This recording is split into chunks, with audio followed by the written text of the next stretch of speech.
Chapter 1. A Fugitive Among the Stars. The cold expanse of space stretched endlessly, punctuated only by the faint glimmers of distant stars. Lyra, a fugitive from the prestigious Siren Collective, gripped the controls of her stolen scout ship, her clawed hands trembling. The pulsating lights of Siren patrol ships lit up the void behind her, their relentless pursuit a reminder of the accusations she fled from. "Criminal," she muttered bitterly, her voice trembling. The word still felt alien, despite the countless times it had echoed in her mind over the past days. Her people had cast her out, branding her a traitor. But Lyra knew the truth. She was no traitor, she was a scapegoat. The controls beeped a warning. A proximity alert. Her heart leapt as she glanced at the scanner. The patrol ships were gaining. Her craft, a hasty escape vehicle cobbled together from scraps at a Siren repair yard, wasn't built for prolonged chases. The fuel reserves were almost empty, and her systems flickered with warning signs. Lyra's lavender eyes scanned the display for an escape route.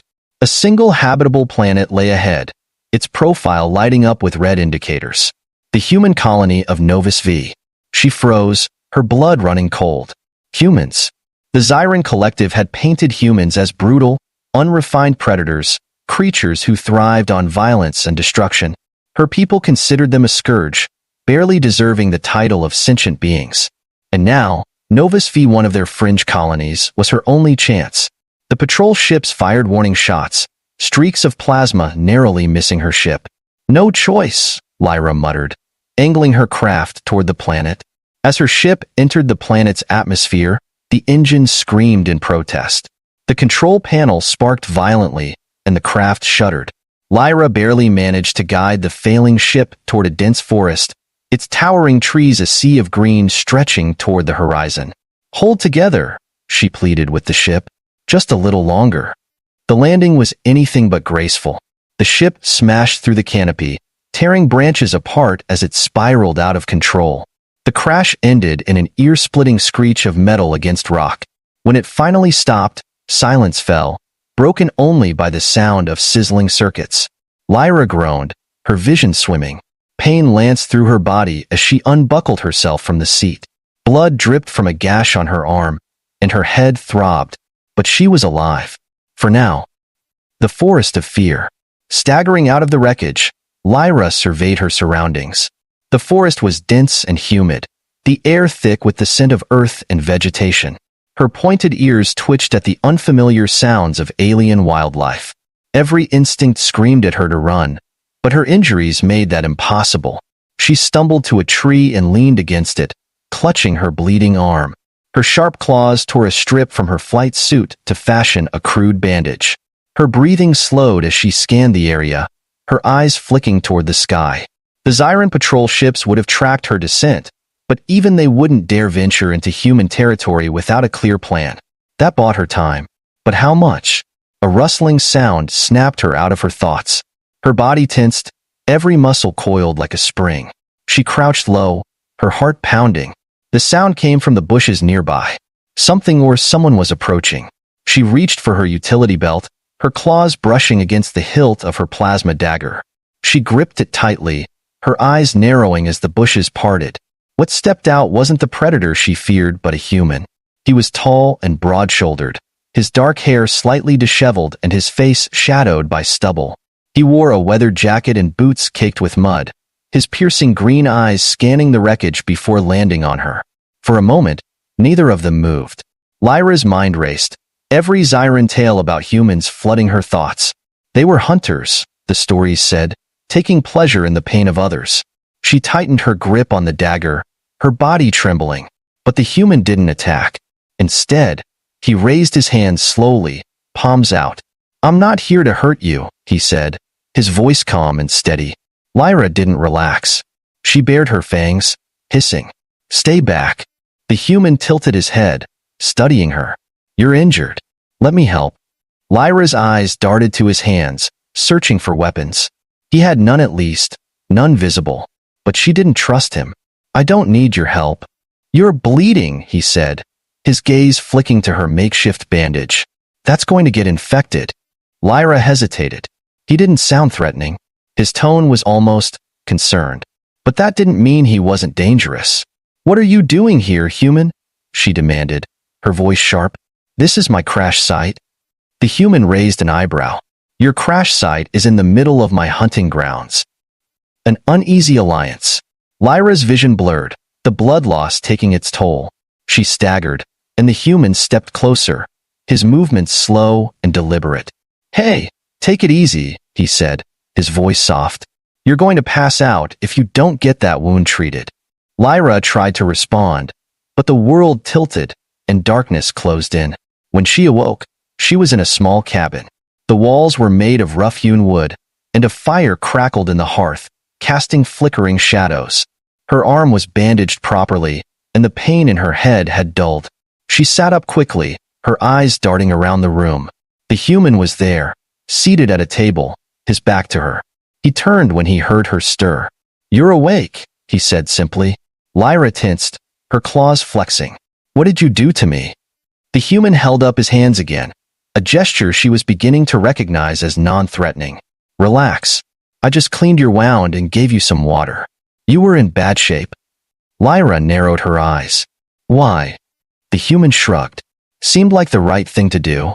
She stared at him, disbelief and suspicion written across her face. The Zyran Collective had always portrayed humans as ruthless and selfish, incapable of compassion. Yet this one had helped her without any apparent motive. "What's your name?" he asked. Lyra hesitated. "Lyra." "I'm Ethan," he said. "Ethan Ross." Lyra didn't respond. She studied him, searching for any sign of deceit. He met her gaze evenly, his expression calm. "Thank you," she said begrudgingly, the words tasting foreign on her tongue. Ethan nodded. "You're welcome." The threat looms. As the days passed, Lyra remained cautious but began to lower her guard. Ethan shared his food and water, asking nothing in return. He seemed more curious about her than anything else, asking questions about her ship and her people. Lyra answered sparingly, reluctant to reveal too much. But she couldn't deny her growing curiosity about him. He was nothing like the humans she had been taught to fear. But their uneasy peace was shattered when a distant rumble shook the cabin. Ethan grabbed a pair of binoculars and peered out the window. "Trouble?" Lyra asked, her body tensing. Ethan frowned. "Looks like a ship landed near the crash site. Not one of ours." Lyra's heart sank. The Zyran bounty hunters had found her. "They're here for me," she said, her voice barely above a whisper. Ethan turned to her, his expression serious. "Then we'd better move. Fast." Chapter 2. Trust in the unlikeliest of places. The forest canopy swayed under the morning breeze, dappled sunlight filtering through the leaves. The serene beauty of the wilderness was shattered by the distant sound of engines, a low, menacing hum that sent a chill through Lyra. She crouched low behind the cabin's wall, her keen ears twitching as the sound grew louder. Ethan stood nearby, his rifle slung over one shoulder. His calm, practiced movements belied the tension in his green eyes. "How many are coming?" he asked, his voice steady. Lyra closed her eyes, focusing on the vibrations in the air. Her Zyran senses, far sharper than any human's, picked up the subtle hum of energy weapons and the faint, synchronized footsteps of armored pursuers. "3, maybe 4, she said, her voice tight. "They'll have energy shields. Your weapons won't penetrate them." Ethan raised an eyebrow. "Good thing I've got more than bullets." He tapped the satchel slung over his shoulder, its contents clinking softly. "Homemade charges. Crude, but they'll punch through shields if you aim right." Lyra hesitated, her gaze flicking between him and the approaching danger. "You're risking your life for someone you don't even know." Ethan's lips twitched in a faint smile. "Guess I've always had a soft spot for underdogs. Now, let's move before they burn this place down." The first encounter. Ethan led Lyra into the forest, his familiarity with the terrain evident in the way he navigated the dense undergrowth. Lyra, still recovering from her injuries, struggled to keep up but refused to complain. Her pride wouldn't allow it, not in front of a human. The hum of engines grew louder, and soon the bounty hunters' voices echoed through the trees. They spoke in Zyran, their harsh, guttural tones making Lyra's blood run cold. "They're scanning for my energy signature," she whispered. "We need to disable their equipment." Ethan nodded. Got any ideas? Lyra glanced at the satchel of charges. If we can get close enough, I can overload their scanners. It'll buy us time. Ethan smirked. Close enough to throw one of these in their faces? Sounds fun. They crept through the forest, the bounty hunters' voices growing clearer. Lyra's sharp eyes spotted the group's first 3 Xyrans in sleek, black armor, their helmets obscuring their faces. One carried a scanning device, its blue light sweeping the ground in slow arcs. Ethan handed Lyra a small charge, his fingers brushing hers briefly. You throw, I'll cover. She nodded, her heart pounding. Crawling closer, she waited for the right moment. When the scanner's light moved away, she sprang from cover and hurled the charge. It landed at the feet of the lead hunter, emitting a high-pitched whine before detonating in a burst of EMP energy. The scanner sputtered and died, the blue light flickering out. The bounty hunters shouted in alarm, their weapons raised as Ethan opened fire. His shots forced them to take cover, but their energy shields absorbed the impacts with ease. Run! Ethan shouted, covering Lyra as she darted back into the trees.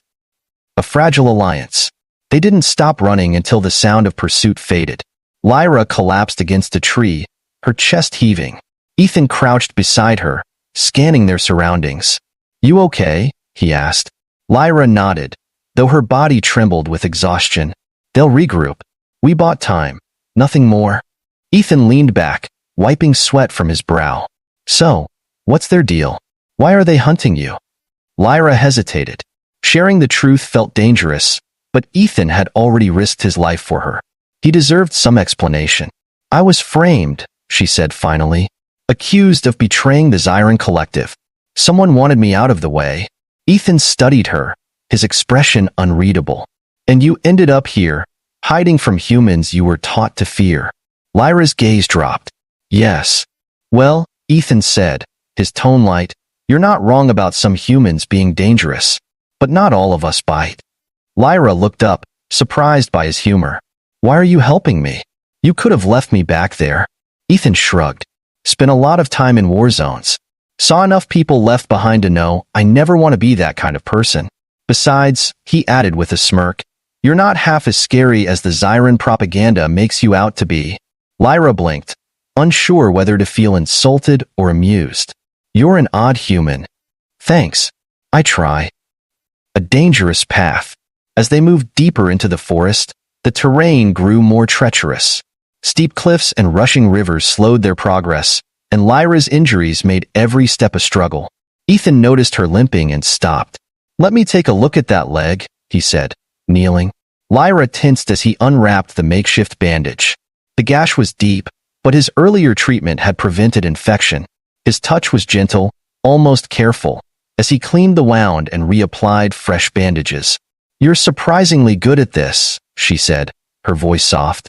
Years of practice, Ethan replied. You learn fast when you're patching yourself up on a battlefield. Lyra tilted her head. You were a soldier? Used to be, he said, his tone guarded. Not anymore. She wanted to press him for details, but something in his expression stopped her. Instead, she asked, do you regret it? Ethan's jaw tightened. Every damn day. The hunters close in. By nightfall, they reached a small cave hidden behind a waterfall. The constant roar of water masked their voices, and the rocky interior provided a defensible position. Ethan set up a small fire while Lyra sat against the wall, her eyes heavy with fatigue. As the firelight flickered, Lyra found herself watching Ethan. He moved with purpose, his every action precise yet unhurried. Despite her upbringing, she couldn't deny a growing sense of gratitude and something more. Ethan, she said, breaking the silence. Thank you. He glanced at her, surprised. For what? For saving me. Twice now. Ethan smiled faintly. Guess I'm just a sucker for trouble. Before Lyra could respond, a faint hum reached her ears. She froze, her sharp senses honing in on the sound. They're here, she whispered. Ethan grabbed his rifle, his expression grim. Then let's make sure they regret it. Chapter 3. The Pursuit. The cave's shadowy interior was suffused with the steady roar of the waterfall outside, but for Lyra, the sound was drowned out by the hum of approaching energy weapons. Her heightened Zyran senses picked up the subtle vibrations of armored footsteps closing in, each step sending ripples of fear through her already frazzled nerves. Ethan Ross, crouched by the cave entrance, adjusted the scope on his rifle. His green eyes, sharp and calculating, scanned the surrounding forest. The faint glimmers of light piercing through the waterfall's mist illuminated his steady hands, even as his jaw tightened. "They're coming in fast," Lyra whispered, her voice barely audible over the sound of the rushing water. "4 hunters, heavily armed. They'll sweep the area and flush us out." Ethan glanced back at her. "They'll try," he said calmly, his voice filled with a quiet confidence that seemed entirely at odds with their situation. "But they've got to get through me first." Lyra hesitated. "You don't understand. Zyran hunters aren't like humans. Their tech, their reflexes, they're far beyond anything you've fought before." Ethan offered a faint smirk. "Then I'll just have to fight dirty." Ambush in the mist. The first hunter appeared at the edge of the waterfall, its black armor glinting faintly under the moonlight. The figure moved with the eerie precision of a predator, its weapon a sleek, plasma-forged rifle held steady. 2 more hunters flanked it, their heads turning in synchronized sweeps as they scanned the area. Ethan didn't wait for them to make the first move. He triggered the detonator for one of his homemade charges, planted earlier near the base of the waterfall. The explosion sent a shower of rock and water cascading down, catching the first hunter off guard. Its shield flared brightly, absorbing most of the impact, but the force still sent it staggering backward. The second and third hunters raised their weapons, firing into the cave. Bright streaks of plasma illuminated the darkness, the air crackling with heat and static.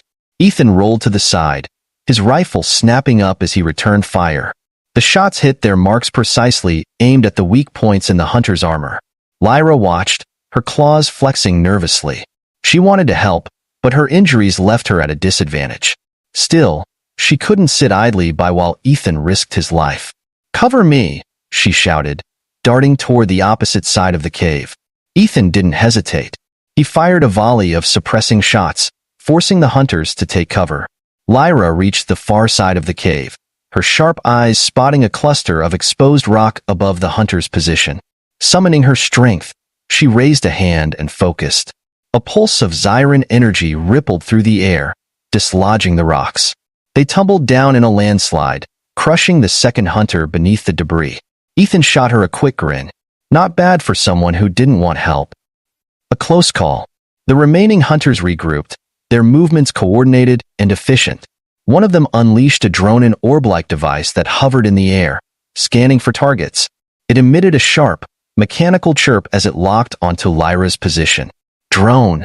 Lyra shouted, ducking as a burst of plasma seared the wall above her. Ethan aimed and fired, his shot striking the drone dead center.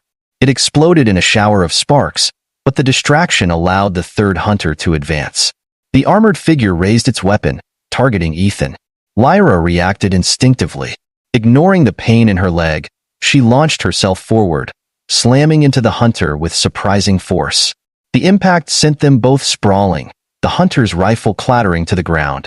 Before it could recover, Lyra grabbed the weapon and fired point blank, the plasma bolt piercing its helmet. Ethan whistled, impressed. "Remind me never to get on your bad side." "Keep that in mind," Lyra said, panting. She turned toward the last hunter, who was retreating into the trees. "It's calling for reinforcements," she said grimly. "We need to move." Ethan nodded, grabbing his satchel. "Let's go." Into the wilderness. The dense forest stretched endlessly ahead, its towering trees casting long shadows under the moonlight. Ethan led the way, his sharp eyes scanning for any sign of pursuit. Lyra followed closely, her movements slower but determined. They reached a narrow ravine, its rocky walls rising sharply on either side. A rushing river cut through the bottom, its waters glinting in the faint light. "We can lose them here," Ethan said. "The river will mask our trail." Lyra hesitated, glancing at the rushing water. "Can you swim?" "Well enough," Ethan replied. "But we'll need to move fast. They'll figure out where we've gone eventually." Without waiting for a response, he slid down the embankment and into the water. Lyra followed, the cold biting into her skin as the current tugged at her. They moved downstream, their progress slow but steady. The sound of the river drowned out any other noise, but Lyra's ears remained alert for the faint hum of Zyran tech. After what felt like hours, they climbed out onto the riverbank, shivering and exhausted. Ethan helped Lyra to her feet, his hands steadying her as she limped forward. "You holding up?" he asked. "I've been worse," she said, though her voice lacked conviction. Ethan nodded, glancing at the sky. "We'll rest here for a bit, but not too long." A moment of understanding. As they sat by a small fire, Lyra studied Ethan in the flickering light. His calm, steady demeanor belied the scars of his past, and she couldn't help but wonder what had shaped him into the man he was. "Why did you leave the military?" she asked suddenly. Ethan's expression darkened, and for a moment, she thought he wouldn't answer. But then he sighed, running a hand through his hair. "Lost too many good people," he said quietly. "Fought in battles that didn't make sense. One day, I realized I wasn't fighting for anything anymore. So I walked away." Lyra nodded slowly. "I understand. My people, our leaders, care more about control than justice. That's why I ended up here. I refused to follow orders that would have cost innocent lives." Ethan met her gaze, a flicker of understanding passing between them. "Guess we're not so different after all." Lyra allowed herself a small smile. "Maybe humans aren't as savage as I thought." Ethan chuckled. "Don't get too comfortable. I'm probably the exception." The hunters strike back. Their brief respite was interrupted by the sharp whine of a Zyran dropship descending overhead. Bright searchlights swept the forest, and the sound of boots hitting the ground signaled the arrival of reinforcements. Ethan and Lyra exchanged a glance. "Looks like they brought friends," Ethan said, grabbing his rifle. Lyra flexed her claws, her resolve hardening. "Then let's make sure they regret it." As the first wave of hunters approached, the two unlikely allies prepared to fight back together. Chapter 4. A Choice to Make. The forest erupted into chaos as the Zyran hunters descended in force. Their sleek black armor shimmered faintly in the moonlight, and the hum of their energy weapons filled the air. Lyra and Ethan stood shoulder to shoulder behind a makeshift barricade of fallen trees, their breathing steady despite the overwhelming odds. Ethan adjusted his rifle, his green eyes scanning the approaching figures. "You sure you're up for this?" he asked, his voice calm but laced with urgency. Lyra flexed her claws, her lavender eyes glowing faintly. The pain in her leg was still there, but she pushed it aside. "I've survived worse." Ethan smirked. "Good. Let's show them what happens when you mess with a human." The first wave of hunters advanced cautiously, their weapons raised. Lyra noticed the calculated way they moved, their steps synchronized and deliberate. The Zyran collective trained its warriors well, but that precision could also be exploited. "They'll flank us," she said quickly. "They're not going to waste energy in a direct assault." Ethan nodded, already moving to reposition. "Then we'll give them a reason to think twice." The battle begins. As the hunters closed in, Ethan fired the first shot. His rifle barked sharply, the projectile striking a hunter's energy shield and flaring brightly. The impact forced the figure back, buying them precious seconds. Lyra followed up with a pulse of energy from her claws, sending another hunter sprawling into a tree. "They're adjusting," Ethan called out as two hunters broke off to flank them. "We've got to move." The pair retreated deeper into the forest, using the terrain to their advantage. Ethan's familiarity with the area allowed them to evade the hunters' initial traps, but it was clear the Zyrans were relentless. They moved as a unit, their movements coordinated by unseen commands. "They'll corner us eventually," Lyra said, her breath coming in short bursts. "We need a plan." Ethan glanced at her, his expression thoughtful. "You've got that energy pulse thing, right? How much can you use it?" Lyra hesitated. "It takes time to recharge, and it's not enough to take them all out." "Then we'll need to combine forces," Ethan said.